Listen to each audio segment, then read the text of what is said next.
Nigeria on the march again. On the march again. Looking for Mr. President. On the march again. MKO is our man. What originally began as any other day in Nigeria, chosen as date for the 1993 presidential election, June 12 became a day that will remain indelible in the political history of the nation. Nigerians were mobilized and indeed trooped out in large numbers on that day to participate in the presidential poll that has been adjudged the freest and the fairest in the history of elections in Nigeria. As the results poured in, the presidential candidate of the Social Democratic Party SDP, late Chief MKO Abiola, was leading until the process came to an abrupt halt, no thanks to the annulment by the then military junta. Nigerians are ready for democracy. Nigeria have elected their president, and Nigerians are not prepared to go for another election. The truth of the matter is that you do not have two sunrises in one day. Even in Africa, the sun rises only once a day, and that is the way it is. The people have made it very clear that that is what they want, and I'm sure the purpose is to let government know that the people are very serious in what they are saying. The annulment of the election immediately precipitated political crisis, which was driven by mass protests organized and coordinated by pro-democracy activists whose goals were to end military dictatorship and to return the nation to the path of democracy. High point of the struggle for the actualization of June 12 was the arrest and detention of many activists, including the acclaimed winner MKO Abiola, who ended up being incarcerated and eventually died. Even with the return to democratic rule in 1999, many continued to agitate for due recognition of June 12 as a significant day in the nation's democracy. However, 26 years later, precisely June 8, 2018, President Muhammadu Buhari took the bold step by proposing to recognize June 12 as the nation's Democracy Day. He honored those who fought for June 12, including late acclaimed winner Chief MKO Abiola. Almost 1 year after this pronouncement, the Senate on May 16, 2019 passed the Public Holiday Act Amendment Bill to recognize June 12 as the new Democracy Day. Today, the day is being commemorated for the first time, with many international and local guests attending. This is also coming only a few weeks into the second-term mandate of the Buhari administration. Questions to raise on this day might include: what is the significance of this recognition, and what lessons has June 12 taught Nigerians? Are there steps taken to avoid a repeat of June 12? Has the recognition given closure to the grief and losses experienced since the annulment of the elections on June 12, 1993? Guests are now seated in the studio to provide some answers.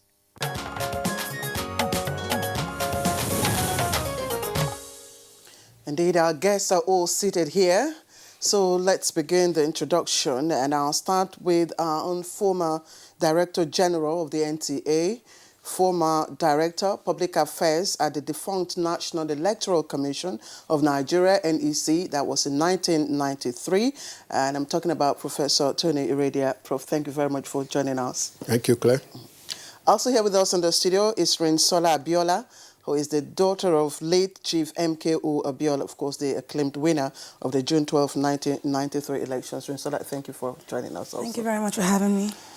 All right. We also have with us on the studios two journalists at the time who covered the June 12 events. First, let's welcome Dr. Abiodun Adeniyi, who is now an associate professor of mass communication at Bayes University in Abuja. He was the Guardian's political correspondent here in Abuja during the June 12 issues. My pleasure, sir. Thanks for having me. We also have with us here another familiar face on Good Morning Nigeria, Ibrahim Modibo, veteran journalist and politician. And at the time of the June 12 crisis, he was assistant editor of The Week magazine. Based in Lagos, Ibrahim Modibo, pleasure to have you with us on the program. Thank you very much. All right, now, before we get into some of the lessons of June 12 and so on and so forth, again, for the benefit of our viewers who might not have a full recollection of what happened, perhaps it might be useful to ask our guests what their lasting memory of June 12 is, beginning with Professor Tony Radio. Well, thank you, Kingsley. I think that when you say my own memory, what I will always think about is what I went through as an actor in the business. And not many people remember that I was the person who was stopped from continuing to display the results at a time when it became very clear that the winner was clear and known. I didn't understand why we had to stop that process, but a couple of hours later, I was able to see that what I would call anti-democratic forces had had their day, and they had succeeded in convincing the powers that be to stop the process. The pain really is that stopping the process was not just a new thing at that point. Effort had been made before the election itself was conducted, when in the middle of the night, some few hours to the election, we got a court injunction stopping us from conducting the election. In breach of the law at that time, which said no court can stop the electoral body from doing its job. We were surprised that judgment came. But almost immediately, the government of the day prompted us to go ahead and do the election, which gave an impression that the government had no hand in the judgment. And then we went ahead and did the election. At the end of it, another court now gave a ruling that we should stop. And we felt, again, we were going to have the support of government. This time around, the government turned around and said, go and obey the law. And we were surprised. Why should we be obeying the law the second time when we didn't obey the first one? As a matter of fact, the chief judge of Abuja, who gave the second judgment, issued a bench warrant to arrest Professor Humphrey Mosu, chairman of the commission, and his key officials if we didn't stop. In fact, the judiciary took it that we were in contempt of court to have gone ahead to conduct the election after a court had stopped us. And all efforts to draw attention to cases with similar facts, which had been ruled differently, fell on deaf ears. Nobody wanted to hear anything. And the process continued. We felt that we shouldn't just keep quiet. But 2 days or so after, the commission was suspended. And they couldn't even come to work anymore. But then we had lodged a complaint at the Court of Appeal in Kaduna. In that court, we were sure we were going to win because all the facts were there. The affidavit attached to our motion actually displayed the results of the election. And on that day of judgment, the federal government annulled the election, thereby leaving the judiciary to act in vain. So it became very clear that it was a government thing. And all the pretensions about, oh, we are not in this or we are not in that, didn't work. Some of us, as a journalist, I wanted to know what was happening. I made some efforts. And some of the bylines I heard, one of them was that the army didn't want Abiola, and that's why they cannot allow it. So I told them, but Abiola won in all the polling booths in the army barracks. So which army didn't want him? So June 12 for me is a ridicule. It's a riddle that is difficult to resolve. All right. Let me also pose you, because you just talked about something, annulment. You brought up a keyword annulment. And in some of the interviews you've granted, you've been reported to have said that you thought you had premonition, that something was going to happen. Can you walk us through that? Yes, but the thing was not happening. Because at the beginning, we had this impression that they didn't want it, especially after the convention in Jos. But what gave you that impression, that's one? It was the attitude of some of the people in government. For example, each time we went to brief people in government, there were questions they asked that made it look as if we were on our own. I remember one particular minister, at that time, I think they were called secretaries, asked us, which election are you people preparing for? And I just wondered, I said, is this person not with us? But it was like a drama because you go to some other place, we want some facilities. We want like 12 boats to go to the riverine areas. They give us 24. And then we all go away with the impression that there's a serious effort to really do this election. But I think at the end of the day, the pretensions became quite clear. All right, Professor Tony Radia, thank you very much. Of course, you are still with us on the studios. We'll return to you. Abiodun Adeniyi. Yes, sir.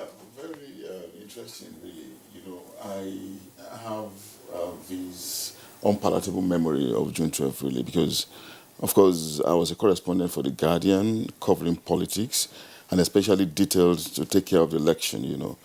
He was a spokesman of NEC then, and I do remember very clearly that NEC then was at the present present office of AMAC, you know, and the election was coming against the background of several policy rigmarole. We had processes changed and unchanged. We had politicians banned, unbanned, banned, and banned again. Programs have been shifted, dates have been shifted severally. So the expectation was really very high that on this one location we were going to have this election, that this election was going to hold. You know, it was very difficult, almost unimaginable to anticipate, to expect that the election was going to be cancelled again. It's a particular day that I hate to remember in the history of this country. And the other date I hate to remember as a growing-up professional is the day that Kenule Benson Sarua was assassinated, was killed. But June 12th particularly, I remember as a growing-up professional, you know, was one moment that challenged the average hope of a young man in the history of this country. Because we had invested our hope, we had labored all through the process, you know, trying to cover an election that would deliver democracy finally, having waited for years from 1983, you know, up to 1993, you know, thereabout. And it was a rude shock, so to say, when we were looking at the board on that Olusegun Obasanjo way. You know, we're looking at the board very clearly.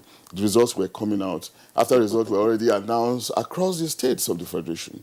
But we wanted it official. We're expecting the official one. And we're not supposed to report any other one apart from the official one that he was releasing. You know, and the board was coming out. We're looking at the board, counting it. You know, the nation was becoming celebratory because it was very easy at that time to predict who the winner was going to be. Then suddenly we saw movement. Humphrey Nwosu went out, came back again. Another movement will come. You know, and we're sitting on the walls of the roads, you know, and we started getting concerned. You know, we're looking at ourselves. I remember Simon Master, who is now in the nation, many very prominent journalists, you know, he raised an argument and said, it is not possible. Nothing can happen to this election. You know, nothing can happen to this election. You know, hopes were very high because it was almost like the sinking of the Titanic. Something you think would never happen, happening. Okay. You know, then suddenly, after the movement, we saw soldiers coming back and forth. Then we started looking at ourselves again. And, you know, the deed was going to be done. The evil deed was going to be done. You know, the election was postponed. Then, within a space of 2-3 days, about 4 reasons were given, you know, for the annulment, for the stoppage of the results of the election. 4 reasons. 1, judicial anarchy. 2nd, insecurity. Then there was a 3rd and a 4th again. So because of these multiple reasons, you know, we just knew that something was fishy. Okay. And they will have the problems in our hands. I don't know. Before Ibrahim comes in, I've never discussed this with you, but I always found it curious amongst the reasons that were adduced then in 1993. One of the unforgettable reports that you sent in to Rutam House was that MKO Abiola had breached the electoral law by advertising because the embroidery on his agbada and on his cap, yes. You saw that on the promotional material a while ago. It was MKO, and then there was a horse, which was the emblem of the SDP. When you got that report, I mean, let's get the inside now. Who were those guys? I'm sorry, I use the word guys now, because Professor Tony Radia said, look, we didn't know who these guys were. I mean, they were just silhouettes who were acting in the background. But that was one of the first indications that we got. I was in Lagos at the time.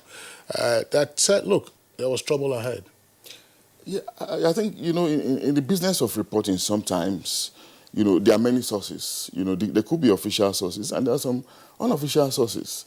Some unofficial sources can actually not be ignored because the bits they are giving you can turn out to be very significant.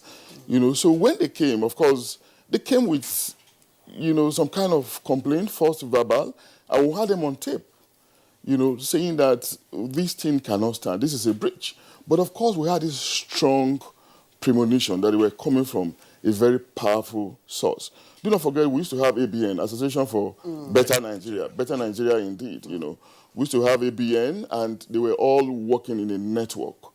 So if this strategy was not going to work, if the judicial strategy was going to be contested, if people were going to suspect the judicial route, why can't they use the other sources, other kinds of strategy, challenging the SDP presidential candidate at the level of his apparel, at the level of his costume. And I think that's what they did, but we couldn't ignore those reports. In fact, there was one very painful report that I sent to Lagos, one report that I sent. For me, as a journalist, I had that responsibility to report it, and my editors too had the responsibility of publishing it because it came from a very credible source, and that was NRC, lashing on that costume argument and emphasizing it.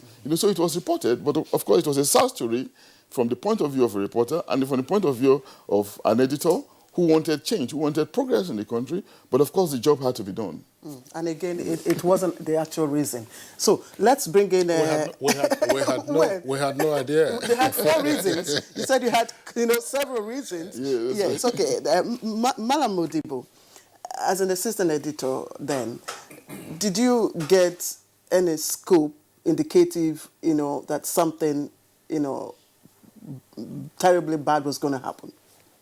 Well, I would say no, but before I delve into my experiences as a reporter, as an editor, let me first and foremost congratulate the president for having the foresight and the kind-heartedness in trying to rekindle the spirit of June 12.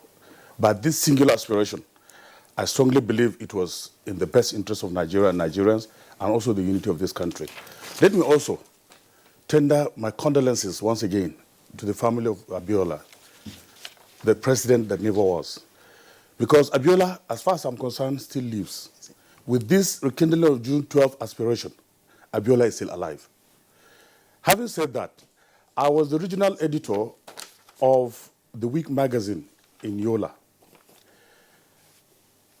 When the June 12 movement started, you could see the vitality and vigor in terms of aspiration, in terms of political movements, and in terms of robust approach to the entire campaign structure. The DG then, Dr.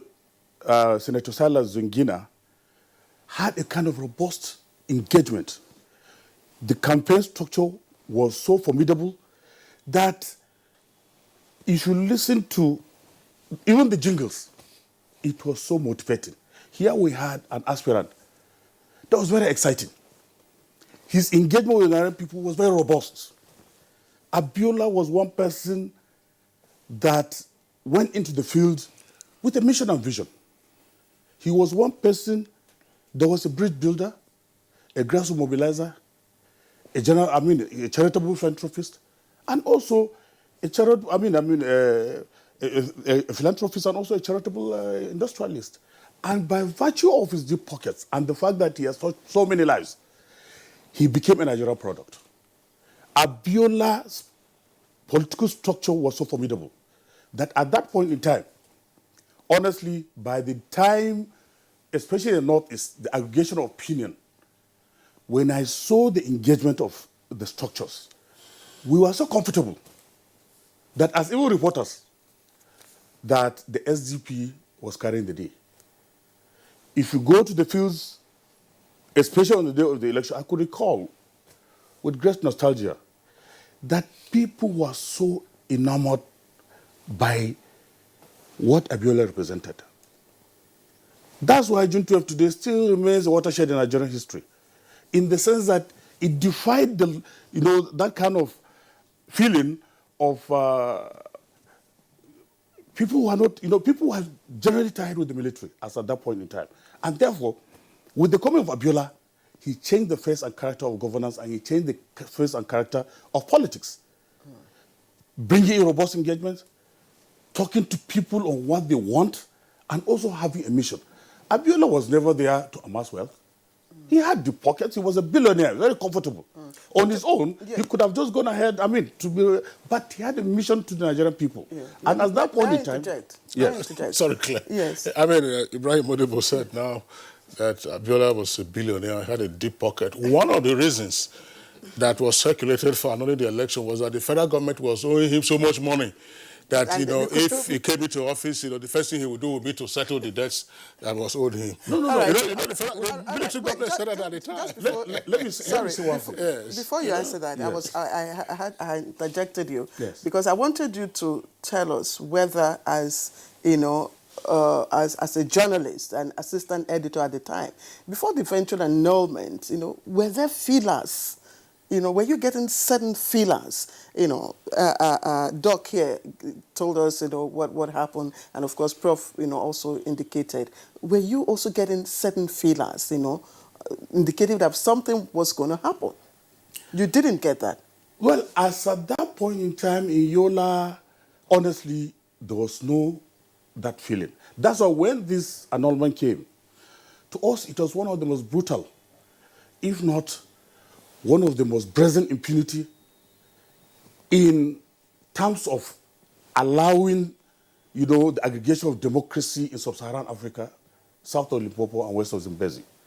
Never in the history of democracy have we had such a robust engagement, and also a government that pretended.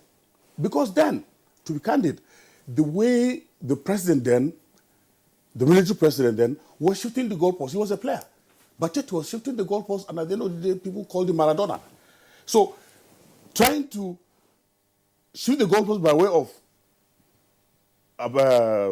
trying to stop some politicians from campaigning. Also trying to leave some other political parties, trying to tell them that, look, they should not campaign, they should not, banning them and what have you, went a long way, as far as I was concerned, on the field, to show that the man had a kind of Maradonic way of life towards the engagement of democracy. And therefore, at that point in time, when we were on ground, when finally Abiola the SDP was allowed to go into the field and also to contest, when the INEC then under Professor Humphrey, whom I believe is still a very credible person that had good intentions for this country, he was really serious about conducting elections, being free and fair, also allowing INEC, or NEC then, to be very independent. That was why they defied the court order that came at that particular point in time and then conducted this election. So there was no premonition that something bad was about to happen. But when it did, I was so surprised because of the Maradonic nature of the president. Shifting the goalpost at will, and also becoming a player out of the system. I am sure, by the fact that these things happen, a lot of people believed, and I also strongly believe that he was doing that for the purpose of maybe transmuting himself into a civilian president, also for self-centered political... all right. Ibrahim Modibo, thank you very much. The Maradona... sorry, Claire. We just to let our viewers know that we have our correspondents at Eagle Square, which will be the venue of the first commemoration of the new Democracy Day being June 12. Well, we'll get over to the correspondents shortly once we get the signals from our engineers and director. Well, yeah, you can see that the split screen there are two correspondents right there. There's Victor Azu, who is in a jacket, and then there is also Nnamdi Odupo. Gentlemen, give us a sense of what is happening at the Eagle Square.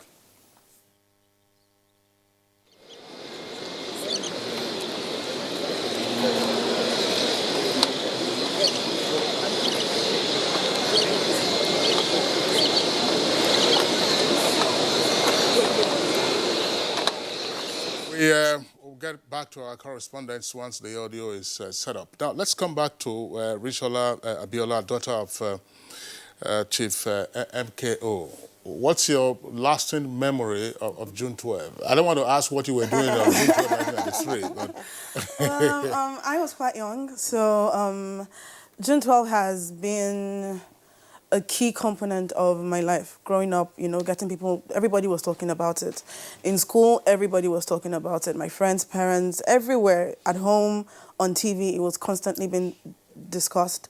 And I'm actually very happy that June 12 is now recognized as the Democracy Day officially, because it's a signal that we're not willing to forget our history. It was a watershed moment. It literally shaped our democracy as we have it now. June 12 is the reason why we have a democracy at this moment, and it's good to know that we honor people who make sacrifices for this country.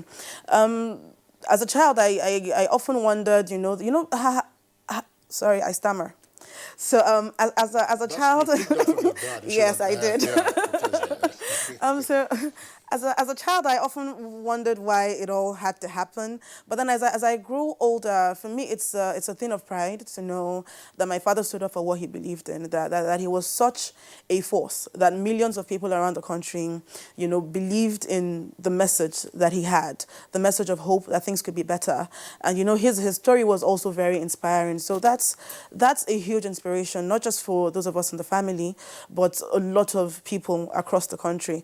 It's been very overwhelming just sitting here and listening to my daddies and my uncles, talk about those events. It's hearing from them, at least in person, it's a kind of feeling that I can't really describe, because this is something that means a lot to the older generation and is also now impacting this new generation. Okay, let me also ask you, because you said that in school then, it was talked about your friends, your, classmates. Yes. What exactly did they say? There was a lot of concern and a lot of, would I say pity or sympathy from people. The moment they got to know I was MKO's daughter, they treated me different. And it was mostly, their father is in detention, you have to be kind to her.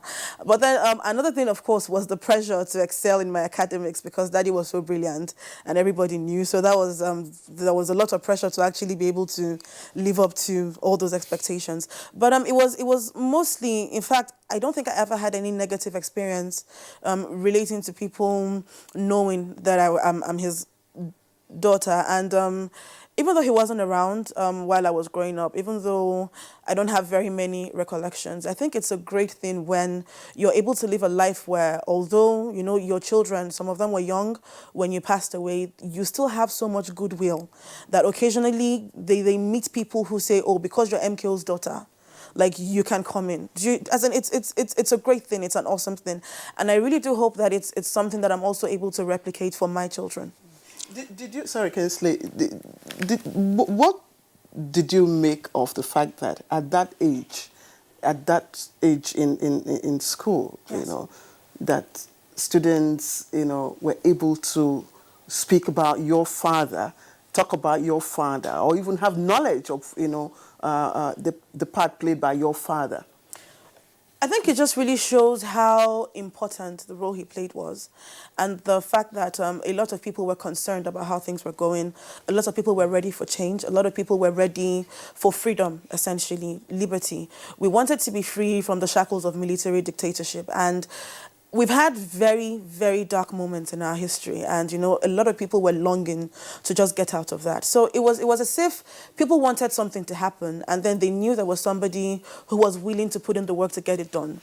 And a lot of people felt helpless because it's really not easy to find the military, and which is why I believe that our democracy activists have to be commended. They did very good work. Both those who were within Nigeria, those who had to go on exile, they did excellent work in making sure that at least there was a return to democracy. All right, Rinshala, thank you very much there for your point. We'll come back again to deal with some of the issues on the family front with regard to June 12th. But let's return to Professor Tony Radia and we're told that their correspondent... if correspondents will have a split screen. All right, now the correspondents are back. Namdi Adepo in white and Victor Azu in suit. Victor and Namdi, give us a situational report of what's playing out at this moment at Eagle Square. All right, thank you, Kingsley. As we all know, it's D-Day, June 12, Nigeria's New Democracy Day. You know, it has taken us 26 whole years to get to this point, 26 years of struggle, of agitation, a lot of prizes paid to get to this point. And on May 8, 2018, June 8, 2018, I beg your pardon, President Muhammadu Buhari made this proposal that June 12 becomes Democracy Day instead of May 29. And by May 16, the Senate confirmed this, and that is what brought us to this point. As you can see already here, we can find that a lot of people have arrived. Security checks are going on to ensure that nobody is endangered. Generally, you just expect that the place has become bubbly and things are taking shape, not as shapely as one would have expected, especially at this time, but a lot of people have arrived, both local and international guests, and it just makes me cast my mind back to 1993. June 12, when this election was annulled, which signaled the struggles and the agitation that followed. I remember vividly because I had already come of age too to know what was happening and a lot of troubles at the time. And Namdi is here with me also, and I'm sure he has his own experiences of what 1993 June 12 represents for him. Namdi, where were you in 1993 June 12? Well, I, of course, just like you, had already come of age as well. And even though I did not vote, I could still recall the ambience of the day. It was quite an exciting day for most voters who went out to cast their vote. I do recall that because the election had been postponed like twice.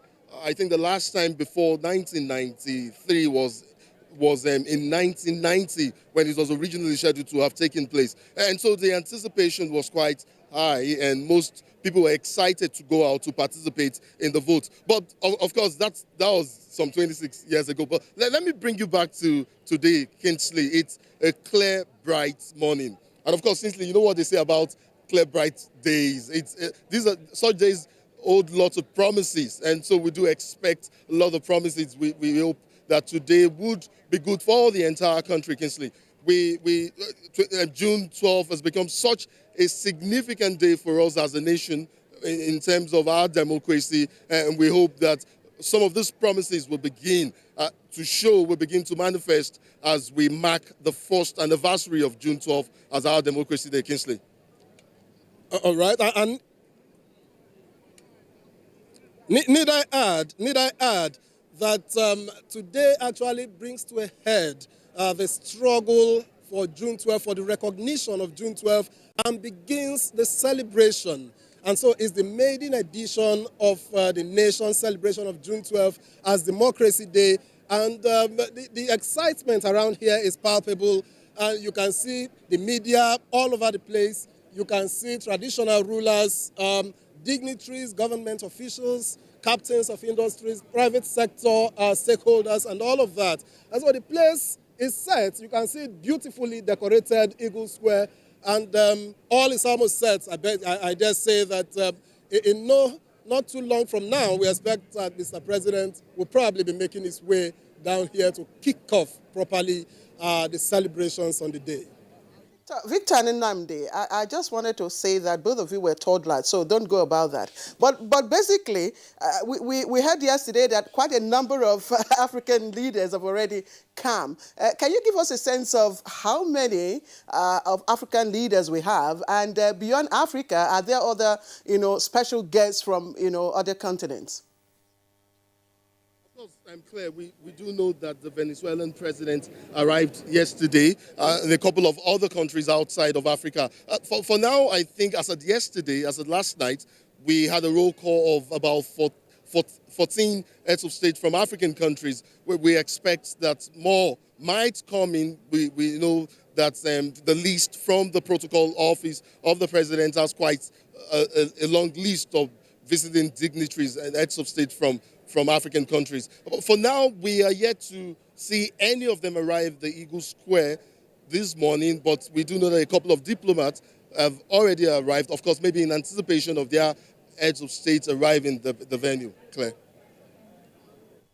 Nnamdi and Victor Azu, but gentlemen, I wouldn't say that you were exactly toddlers 26 years ago, but you said you had come of age. Just to remind you that yes, you had come of age, but do not forget that in the studio here, you have some of your ancestors. Some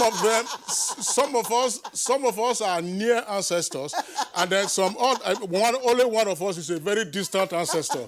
That's Professor Tony Rader. You can see him on the screen right now. But gentlemen, just before we let you go in the meantime, give us a sense. What exactly are the activities we'll expect at the celebration? Will there be a parade, a march past, gun salute, speeches, and so on? What are the items you have on the program?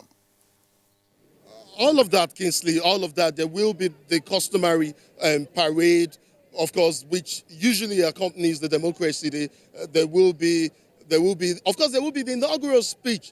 Sorry, not the inaugural speech. There will be an official speech from the president. You would recall, Kingsley, that there was no official speech from the president on May 29th, which was the handover day, which, of course, was the inauguration day. But today, we do expect that the president would address the nation, and Nigerians would get to hear from the president. Yes, of course, the speech, one would, if we have to preempt, we would say that the speech should include Mr. President's plan in the next level agenda. Of course, you recall that the president has been given a fresh mandate by Nigerians to carry on for the next 4 years. And so he will be telling us what he has in stock for Nigerians in the next 4 years. Just wondering, Nnamdi and Victor, gentlemen, thank you for being with us on Good Morning Nigeria. We know that it's going to have a long day there at the Eagle Square in Abuja, and we wish you all the best. But if there's anything breaking while Good Morning Nigeria is still on, we'll get over to you. Thanks a lot for being with us on the program this morning. I'm just wondering, Claire, you asked the question, were there telltale signs? Professor Sam Meradia, who's a professor of mass communication, by the way, and also a lawyer, had given its own sense of what went on. Abiodun Adeniyi has, Ibrahim Modibo, also gave his own sense of what went on. We are co-presenters, so I'm not a guest. I just want to throw this in, that following what was referred to then as the transition rigmarole, first of all, it set up the political bureau in 1986. That's the military administration of General Ibrahim Babangida. Set up the political bureau that came up with an agenda on how to politically re-engineer the country. And the handover date was set for 1990.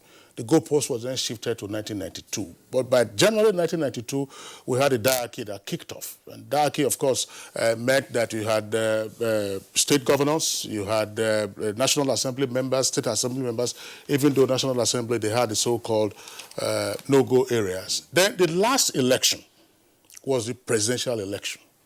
And then they went through the primaries of 1992, and those primaries, of course, were cancelled. And then you went on to the final elections of 1993. All along, there was always what was referred to as a hidden agenda that the then president, General Ibrahim Babangida, wanted to play NASA, that he didn't want to leave, that people would urge him to say, oh, don't go, the country is in crisis, your country will not stabilize, and so on and so forth. The annulment, of course, blew all of that open, and what was then known as a hidden agenda became an open agenda. One other point, there was an incident that occurred, widely reported at the time, between a prominent Nigerian lady, very prominent, and Professor Bolanle Awe. Professor Bolanle Awe was at a public function, was saying something that now that the transition is coming to a close and the handover will take place, at that time it was scheduled for August 27th. that the transition will take place, this prominent lady, now late, may her soul rest in peace, said, "Are you God?" Professor Sam Heredia, my question is coming to you this time. Was June 12 an accident of history or a contrivance that boomeranged on those who had tried to engineer what was supposed to be the Third Republic? Thank you, Kingsley. My name is Tony, not Sam. Oh, did I say Sam? Yeah. Oh, my goodness. Well, you know Sam. Yes, Sam is Sorry, my brother. Yes. I think your question has to do more with what prophets do. And that's an area where I have very little knowledge. Being prophetic and talking about what, as Shakespeare says, you cannot see, the house construction phase. I think that I am really disturbed by other issues, far more than the one you are saying. I'm disturbed by the fact that there does not appear to have been so much difference between June 12 and today. The things that happened long ago are still happening. I am not happy about that. But I want to make one or two comments first. The first is that I've seen so many things here today, like acclaim the winner. I think that word is wrong. Yes, and we should stop acclaim. There's nothing like acclaim. The man won hands down. He even defeated his opponent in the opponent's constituency, in his own state of Kano. It was clear. Everybody saw it. And all this talk about acclaim should end. That's one. Two, I'm not convinced that we need to push too far to say, oh, somebody should declare Abiola president. It's not necessary because the person that can declare him is not there. There's no need to declare him. He is president. What we can do is to make it overwhelmingly clear that this man is responsible for democracy in Nigeria today. And that we can do by doing so many things in his honor. I agree that June 12 has honored him, but we have had leaders in this country who also did a few things that were good, and because of that, they were overwhelmingly honored. One of them is Murtala Mohammed. Anywhere you go, you see Murtala Mohammed. Murtala Mohammed International Airport, Murtala Mohammed Square, Murtala Mohammed Road in every state. So the man has been overwhelmingly honored. Honestly speaking, I think that in addition to June 12, reminding us of the sacrifices of Abiola, we should have something like Moshood Abiola Presidential Complex by naming the villa after him. Because he couldn't get there, so let his name be there. I think that when we do a thing like that, we will really have sorted out history and would have put behind us all this story about was he the winner, was he not the winner, and all of that. Because some of the things that happened with Abiola's politics and election results cannot be matched again. I doubt if this country can ever have a Muslim ticket for the presidential election, which Abiola did. And he went ahead and won. And Christians voted for him, knowing that he's a Muslim. Because you could see beyond the religion in him. Not like today, when every little thing you do, people are thinking, oh, you have put a Muslim here, you didn't put a Christian here, as if it's a religious conflict or a religious contest. We shouldn't have that. So for me, these are the things that have bothered me, and I am hoping that we can come back to the roots Abiola was putting us, so that we can have a nation that is making sense. Not the kind of things we see today, that 26 years after Abiola, our elections are still problematic. We have refused to do what other countries are doing. We are not following global realities. We are not applying technology because the politicians want to rig election, and they don't want those things that can stop them from rigging the election. So if we continue like that, we shall come to the prophecy that Kingsley wants me to make. Okay. Okay. I know you have touched on very critical issues. The fact that whether there's been a change, from what June 12, what Abiola died for. But let me take the part of ending acclaimed, the adjective acclaimed, to when addressing late MKO. And my question is to Dr. Adeniyi. Do you consider the conferment of the highest national award, that's the GCFR on Abiola, as tacit recognition of him as the president? If I want to give a yes and no answer, I'll just say yes. It's not just tacit; it's almost very obvious. That's the best you can do for him in the circumstance, because he's gone. He was denied a position that he won. And I'm very well too. Out of 40 million votes, he had 8. His opponent had 6 million votes, as it were. And we cannot overstate the fact that the election was a watershed. It was an election that undermined all the classifiers, all the dividers, that bedevil us as a country. When we talk about Muslim, Christian, region, tribe, etc., Muslim tickets running in the history of this country, coming against the time there was heavy controversy around OIC and all of that. So people privilege other factors around performance over ethnic or religious identity through that election. So if there's anything else that can be done apart from GCFR for him, if there's anything else that can be done apart from recognizing the day his election held, where he won, if there's anything else that can be done apart from honoring those who fought with him, I think it can always be done. We still have more years ahead of us. Today is the first day that we're marking June 12th as Democracy Day. Next year is coming, other years are coming. We can begin to think through these things and see how much more honor we can give to this man. Because, it was a disappointment of monumental proportion. It was a failure of a nation to recognize the sense in doing good. It was one moment in the history of this nation, apart from the Civil War, where you say that people were emotionally, psychologically traumatized, and it didn't last over one day.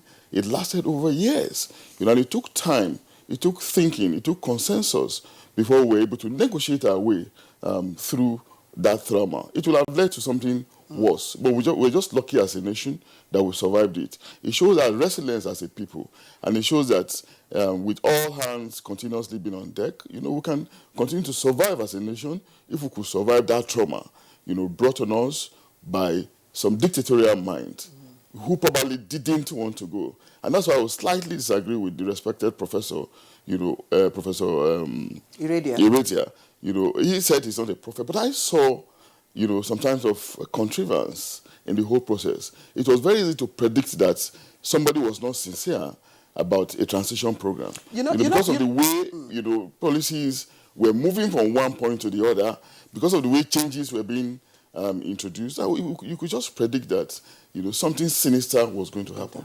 But finally, I remember very clearly the late Justice Basi Peme, who delivered the midnight judgment around 9:30. We were all in the court, in the small court in Zone 3 there. I would never really believe. And I remember Femi Falana shouting, with the loudest decibel possible at the pitch of his capability, and saying that, my Lord Justice, do not do this to this country.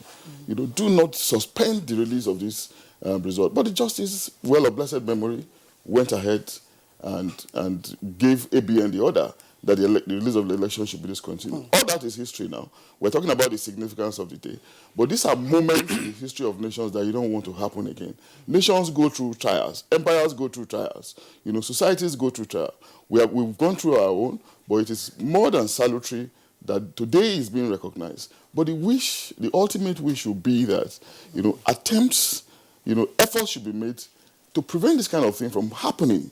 Okay. I'm just wondering, based on the points that you have raised, and which Professor Tony Radia also raised, in terms of, so look, 26 years later, that's a little over a quarter century later, the ideals of June 12 would appear not to have materialized in the integrity and conduct of our elections. In other words, our choice processes. It was there a nexus, Ibrahim Odibo, between what played out in terms of the support, devious support, some analysts would say, that led to the difficulty of actualizing June 12, which then became the issue after the annulment of the elections. And what we are seeing today, because they were all political actors. I mean, we knew them, who were playing around at the time. Well, as far as I'm concerned, and based on my experience as a reporter on the field, I strongly believe that, as Professor has rightly said and Dr. Adeni, June 12 was a watershed. It tried to look at Nigeria from a wider perspective. Here we had a country that was tired of the military. And at that point in time, Abiola came in handy. And honestly and sincerely, he did his best to aggregate the feelings of Nigerians. Nigerians came out en masse, despite the fact that it was a Muslim-Muslim ticket against Tofa's NRC that had a Christian and Muslim combination of Tofa and Sylvester Ugo. But they trounced Tofa. He trounced Tofa even at his backyard in Kano. 14.2 million people voted. Out of it, he had 58.2% of the votes. As at the time of the annulment, Abiola had 20 out of 30 states and the Federal Capital Territory under his control. Now, looking at from all parameters of democratic structure, from that is debatable, but as far as I'm concerned, as at that point in time, based on the facts available to me, it could be disputed or it could be challenged, but based on the facts available to me, there was this landslide victory that Abiola was coasting home. But because of forces of darkness, because of the fact that there are some cabal, so to say, that were anti-democratic and they didn't want the face of Abiola, they have stopped him from assuming the mantle of leadership. If I were to suggest today, in my personal opinion, I'll go a step further to say that the current president should rekindle Junto, because most of the dramatic personnel are still alive. Some of them are alive. Let us form a committee or let him put up a panel. Look at the issues, bring up all the issues, and bring out the real results so that we know that Abiola actually won this election. Because all this acclaimed and unacclaimed, as far as I'm concerned, there's a need for Nigerians to know their history. That is why today I always rely on George Santayana, the famous philosopher and historian, who said, if experience is retained, infancy is always perpetual. Those that do not recall history are doomed to repeat it. Therefore, for us to sit and think of what has happened, we have to take a measure. If punishment is going to be meted to those that have torpedoed or truncated the June 12 process, let it be. Because so many countries, we've seen presidents that have ruled for 30, 40 years ago being brought to justice for their crime to humanity.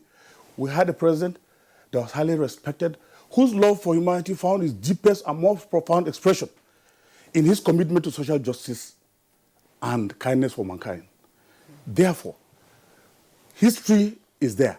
What is happening today, as far as I'm concerned, is different from what has happened in June 12.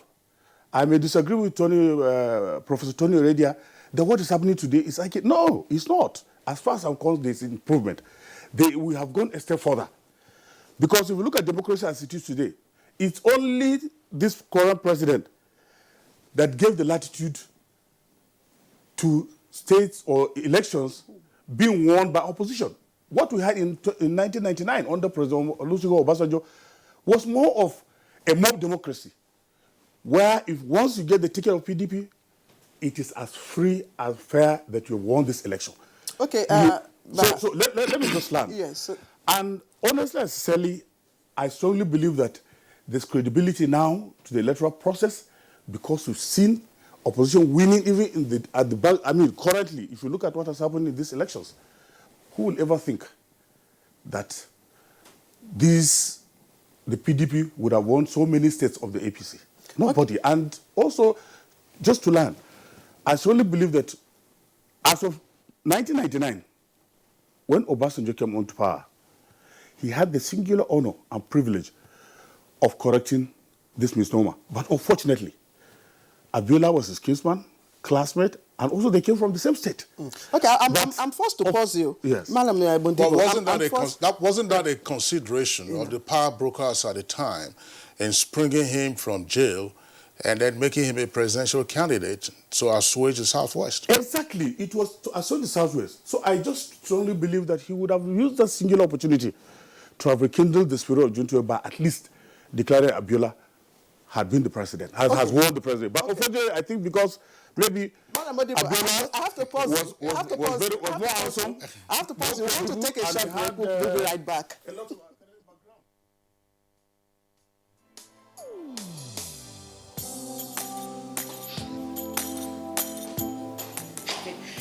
Chief. Good morning, sir. You are here already? No, now my spirit day, my body day for house. What kind of question is that? Were you not the one that fixed this meeting for 8 a.m.? You are now coming by 10 a.m. and start asking me jab questions. But Chief, now, I'm sorry. Don't you also go late for meetings sometimes? You know now, African time. No more African time. And no more pancaking of face during office hours. At the end of the day, we will lose valuable time. We will not make progress. If we want to move this nation forward, we must treat business as business and respect time. Change begins with me. Thank you, sir. I'm sorry. Can we go for the meeting now, Chief? Better. This message is brought to you by the National Orientation Agency in conjunction with the Federal Ministry of Information and Culture. Residents of the FCT are hereby advised of diversions at the Eagle Square for the June 12, 2019 Democracy Day celebration. Diversion A, Waterboard, Deeper Life Junction. Diversion B, Aso Drive by DSS Headquarters, DPO, Mpape. Diversion C, FCDA by Finance Headquarters. Diversion D, by Yelsa House. Diversion E, National Assembly. Diversion F, Ghana Transcorp Hilton Junction. Diversion G, Niletel Junction by Amadou Bello Way. Diversion H, Crew Mohammed by Benway House Plaza. Diversion I, NNPC Tower. Diversion J, Federal Secretariat Phase 3 under the bridge. Diversion K, behind Foreign Affairs under the bridge. Diversion L, FCDA by POA. Diversion M, Goodluck Ebele Jonathan Expressway, intersection into Free Arm Zone. And then Flyover by Jais Bank. the road closure will be in effect from Tuesday, June 11, 2019 by 12 midnight to Wednesday, June 12, 2019 by 3 p.m. Motorists are please advised to make use of other alternative routes. Boss Mustafa, Secretary to the Government of the Federation and Chairman, Presidential Planning Committee for the June 12, 2019 National Democracy Day celebration.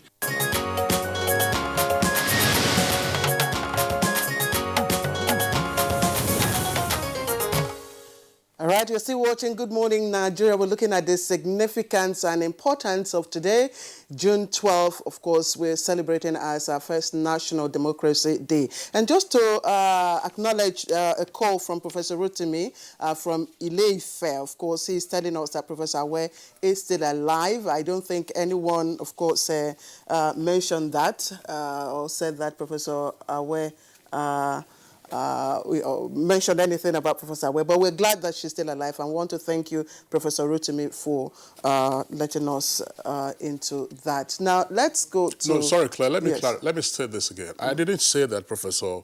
What I said was that Professor Bolola, Professor Emeritus of History, was the one who was challenged on that occasion by a prominent lady in the country who now is deceased. And it wasn't Professor Bolola that I said was deceased. She's still alive. It is that prominent Nigerian lady who is deceased. She passed away, almost 10 years ago by December this year. All right, Professor Tony Radia, and of course, gentleman and lady. The policies and programs encapsulated in the Hope 93, agenda, looking at it since then and now, has there been indications of change in a democratic process? I think Professor Tony talked about, you teed off that earlier on, and you wanted to make some clarifications. I was trying to just add a little to what Modibo was saying. In those days, Modibo was a journalist alone, just only a journalist. So if he said this then, I would not say anything. Today he's a politician, so I wanted to say one or two things. First and foremost, I wanted to add a little to what he said, which I think is one of the reasons that people are still in doubt as to whether or not Abiola had actually won, because he said 20 states. That's not true. At that time, there were 30 states. We only had one state remaining. One.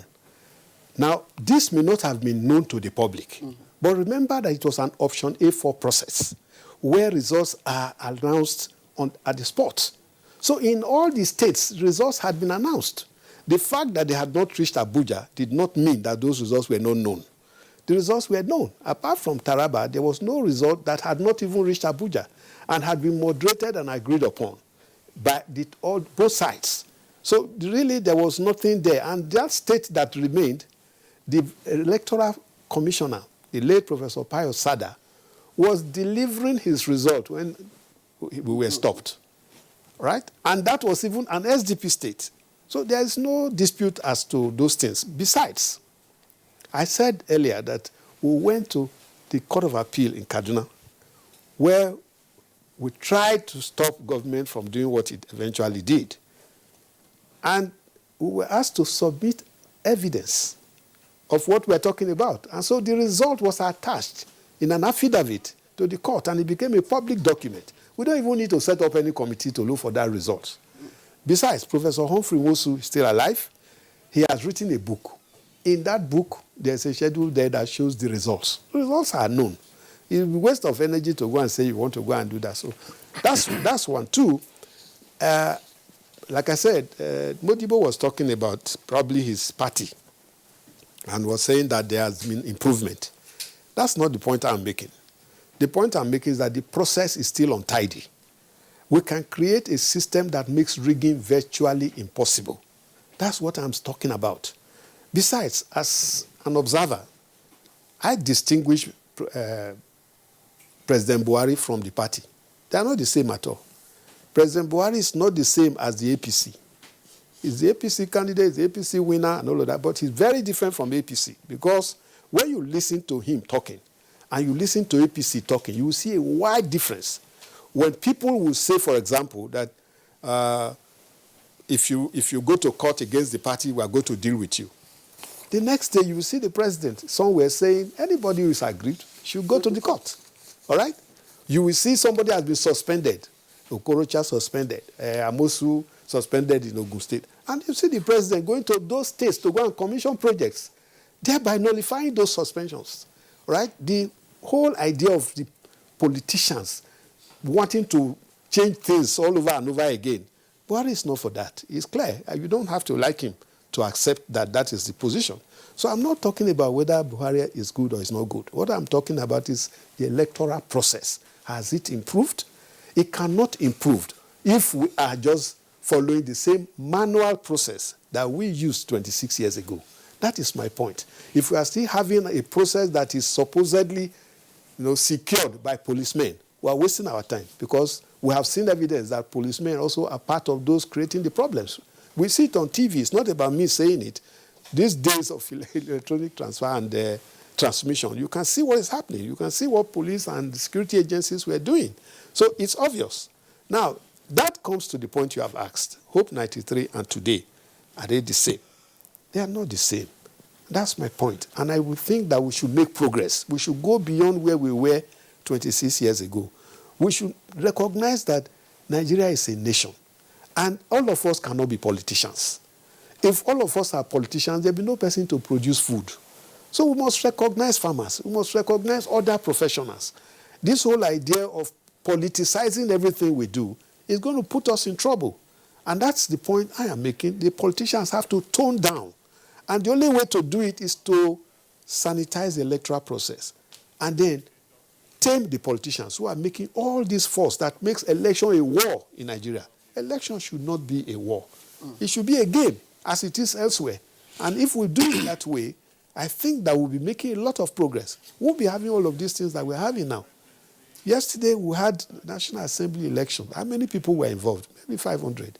But those of us who live in Abuja, we could not go anywhere. They locked up the whole place. It was like war. What is it? Members of the National Assembly electing their own leader among themselves? How does that concern the rest of us? Why do we have to spend so much energy idling away in this country when others are busy producing? So we have to develop. All right. right. Professor Tony Radia, thank you very much. Let's bring in again Rinshola Abiola. Well, on account of what transpired over a period of 25 years and what we are seeing today now, the commemoration of June 12 as Nigeria's first Democracy Day, what's your disposition to politics and democracy? I happen to be very politically active. In fact, I ran for a seat in parliament at the previous elections. Didn't make it, but it was a very enlightening experience. I've been in active politics since 2013 or thereabouts, so I'm quite young. So that, to me, that's a lifetime. To you, it's probably just like a day. But I believe that we have to. For those of us who are inclined towards politics, it's always a good idea to be politically active. And for citizens who may not want to participate from the political end, we have to be active. It's often said that eternal vigilance is the price of freedom. And this is a democracy that was hard fought. We all know how much it cost us to achieve liberty for our people. And for that reason, citizens need to be more involved in the process of governance, in the process of elections. And this actually ties into something that Professor Tony Radia was talking about just now.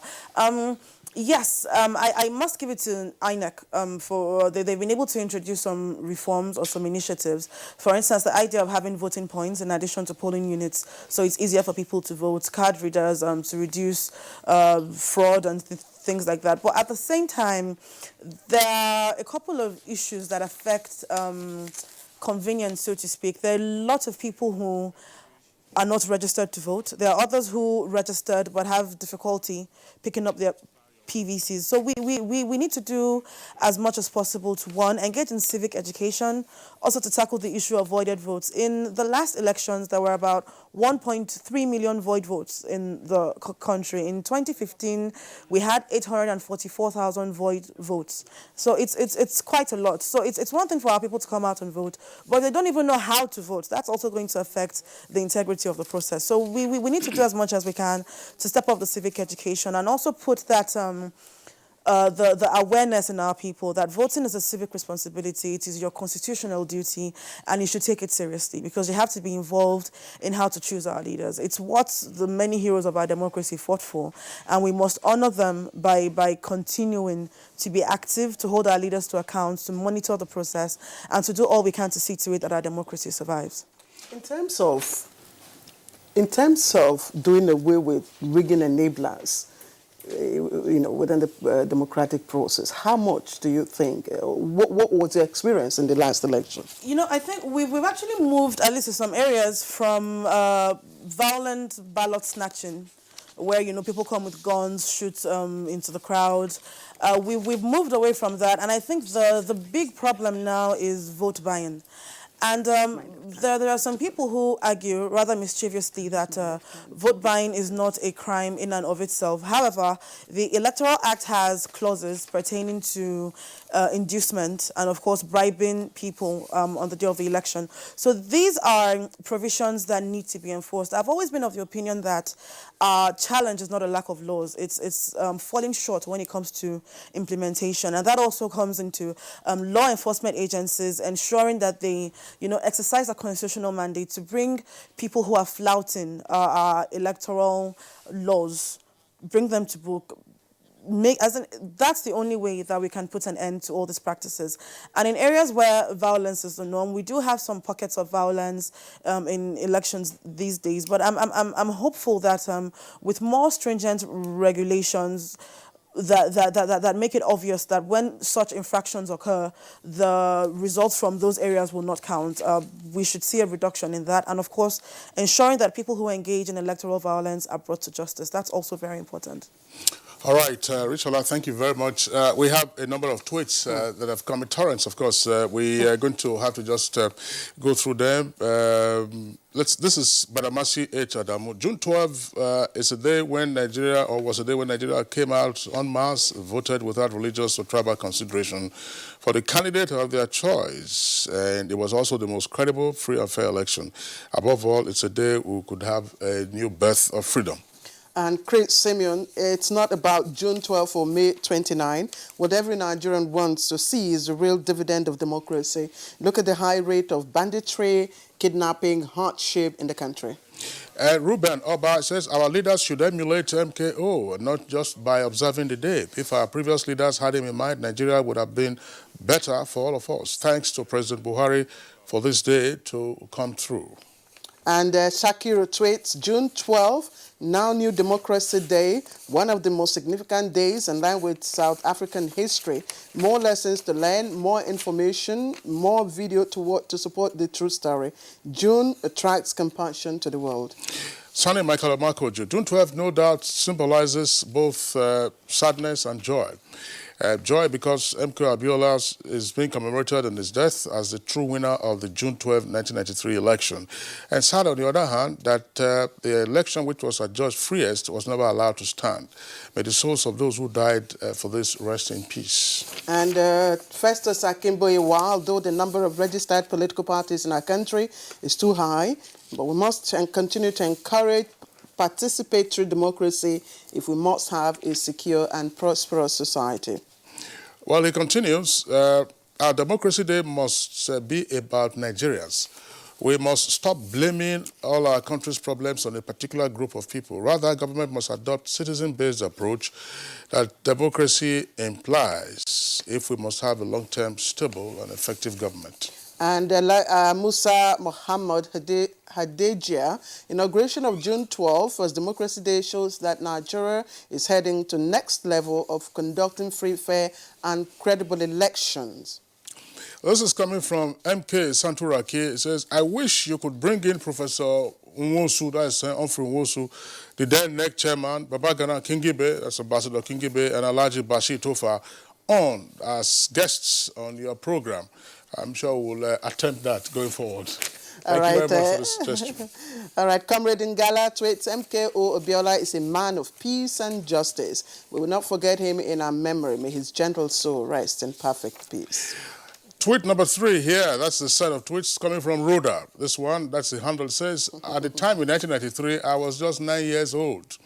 Growing up, I heard so much about MKO, and I feel the need to ask a private question because I don't seem to buy the idea of making today Democracy Day.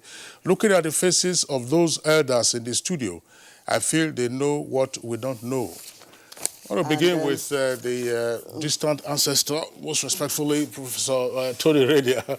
Well, of course, I think our guests have spoken. At one point, I mean, we keep to learn lessons from June 12. I just want to throw this in because there are many perspectives to all of it. But just one thing to underscore. June 12 wasn't just the annulment. It wasn't just the election and the annulment. It set into motion a series of almost catastrophic events, politically and economically. Take a look at the indices of Nigeria's economy before the June 12 crisis and after the June 12 crisis. Capital flights that we are witnessing today started on a horrendous note. People relocating, and today you want to go abroad or XYZ, it all started with June 12 because the country was deemed to be unstable. And the crisis didn't just stop in 1993, came on up to 1994. Abacha, of course, had seized power by 1993 after he sacked Shoreko. And the crisis went on and on. Newspapers were banned and unbanned, proscribed and proscribed. Persons, of course, suffered all kinds of losses. So the economic perspective is there, which, of course, we don't have enough time to talk about today. And all of those issues that we are seeing now, it wasn't just the fact that Absalami then came and then handed over power. The hangover effect, continues to live with us. The Abacha which you are talking about might never have occurred if there was no June 12. But the annulment of June 12. But Professor Tony Radia, you talked about some points as to, suggestions as to what steps need to be taken further. If you recall, it wasn't as if nothing had been suggested in the past. The National Assembly, under the current Fourth Republic, had proposed, and I think they passed a motion, if I recall, naming the National Stadium here in Abuja after MK Abiola, who was also a pillar of sport in Africa. But somehow the executive branch didn't buy into this. And that was because there was this lingering mindset that, okay, June 12 wasn't something that we could acknowledge. What do we need to overcome to realize part of the suggestions that you've talked about, like naming the villa after him? What we need to overcome is our despondency and our refusal to have a free mind, to have an open heart, to accept the greatness of other people. I think that's number one. Secondly, we need to recognize the difference between Democracy Day celebration and democracy. A celebration is just one day. Democracy is forever. And what is democracy? It's not the thing, a lot of people do definitions. For me, the best way to understand democracy is to break it down to its features. What are the features of democracy? For me, there are like about 5. One is sovereignty of the people. Second one, the rule of law. Third one, elections, that must be free and fair. Fourth one, majority rule. And last, protection of minority rights. Now, can we do these things in Nigeria? Have we been doing them? Do we have the sovereignty of the people? The sovereignty of the people means that everything done is done on behalf of the people, is done with their consent. Can we say today that our leaders are doing things with our consent? Is it your consent, for example, that those of us who have worked for 35 years, we retire, we are given a fraction of our salary, and it doesn't come regularly? And then a governor whose longest term in office is 8 years takes 300% of his annual salary for life. Is that our consent? Are we doing that for the people? Or we're doing it for the leaders? So these are the kinds of things I think we need to look. Now, the rule of law. The rule of law talks about equality of all citizens. Nobody shall be above the law. Everybody shall be treated equally. Does that happen? If it doesn't happen, what is responsible for it? Do we have free and fair elections? I am not saying that there has been no improvement. As a matter of fact, I was one of the very first to write articles in favor of the present chairman of INEC, who stood his grounds over Zamfara, which shows that some people are really standing to their job. But you see, it is not strong men that we need in INEC. Or rather, it's not only strong men that we need. We need the strong institutions. We need a process that is virtually, free to do the work properly. Otherwise, you begin to have some of these things. And who are the people we should be talking to? We should be talking to the Clares and the Kingsley Osadolo, who are still in active service, because the media has a major role to play in ensuring that democracy is strengthened in Nigeria. And the media does not appear to be on top of that because of so many reasons, which we can see. So if we can do some of those things, you find that is one group. Then we have the judiciary. With due respect, there are very many good judges. But today, except your case gets to the Supreme Court, you can't be too sure that you'll get the correct judgment. The last time I saw one judgment, I was very upset because there was this idea of, people who cause inconclusive elections. Who are they? They are people who just cancel certain votes and create and stimulate a situation of inconclusiveness. Now, the thing goes to court. Instead of the court dealing with the issue, they started looking at the register of the judge that came. This one didn't attend. This one attended. Was that the case? Was that what we are looking for? So we need to get these institutions to do their job. All right, Professor Radio, thanks a lot. Dr. Adeni, yes, your closing thoughts. Yeah, very well. You see, the annulment of June 12 election destroyed our sense of good, our sense of value, prevented us from appreciating what is good in governance and civil processes. And it's a shame that it happened under a military regime. What it means is that democracy is a choice system of government that we must continue to do everything possible to preserve if we want to develop as a nation. Ibrahim Modibo, briefly. Thank you very much for this opportunity. As a vice presidential candidate in the last elections, let me use this opportunity to pay tribute to all the great men and women that laid their lives under June 12th to make this democracy a reality. Because if there was no June 12th, there wouldn't have been democracy today. Thank you. Reisola. Well, for me, I would say June 12 signifies unity. People came together from across the country to vote for who they wanted, irrespective of whether both the presidential candidate and his vice were Muslims or not. So that is something that we need to always remember. No matter how things could get, we should always remember that there was a point in our history when we're very united, and we should always strive to get back to that. Thank you, Reinsara Abiola, daughter of late Chief MKO Abiola. I would like to thank you for your time on Good Morning Nigeria. Let me also appreciate Ibrahim Modibo, veteran journalist and politician. Thank you very much also. And Dr. Abiodun Adeniji, Associate Professor of Mass Communication, Bayes University. Many thanks to you. And Professor, former DG, Professor Tony Iradia, thank you very much, sir, for coming. And that's Good Morning.